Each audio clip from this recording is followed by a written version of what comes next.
Il GIP del Tribunale di Agrigento, Stefano Zammuto, ha revocato la misura cautelare che aveva ristretto ai domiciliari Fabrizio Lagaipa, 42 anni, titolare di un hotel di Agrigento, e primo dei non eletti all'Ars col Movimento 5 Stelle. E a dimorare fuori il comune di residenza Salvatore Lagaipa, 46 anni, fratello e socio dell'hotel. L'istanza di revoca del provvedimento afflittivo era stata presentata dagli avvocati Diego Galluzzo e Calogero Petix e questa volta il parere del pubblico ministero Gloria Andreoli è stato favorevole. I fratelli Lagaipa sono rimasti invischiati in una brutta vicenda giudiziaria con l'accusa di estorsione nei confronti di due ex dipendenti della struttura alberghiera, ai quali, secondo l'accusa, veniva sottratto parte dello stipendio che veniva loro ufficialmente corrisposto.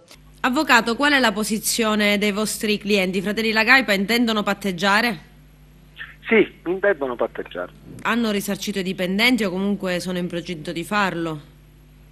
Sono in procinto di fare il risarcimento, di dare il risarcimento degli dipendenti. Riguardo ad altri due casi, è vera questa notizia? Sono emersi altri due casi di dipendenti, insomma, che avrebbero... Non mi risulta.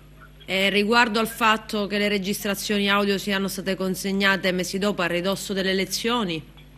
Questo fa parte dell'istruttoria del processo che, se si definisce come io spero con il patteggiamento, non avrà corso. Precedentemente, durante l'interrogatorio di garanzia davanti GIP Stefano Zammuto, lo stesso Lagaipa ha manifestato mille perplessità sulla tempistica della consegna all'autorità dei file audio registrati dal dipendente Ivan Italia, già amico e compagno di partito di Fabrizio Lagaipa, che ha fatto scattare l'inchiesta tra il 13 e il 19 gennaio scorso, ma consegnati alla squadra mobile di Agrigento il 12 settembre, ben 8 mesi dopo, e con la tornata elettorale alle porte.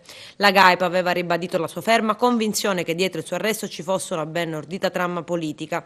Adesso, come detto, si delinea il patteggiamento.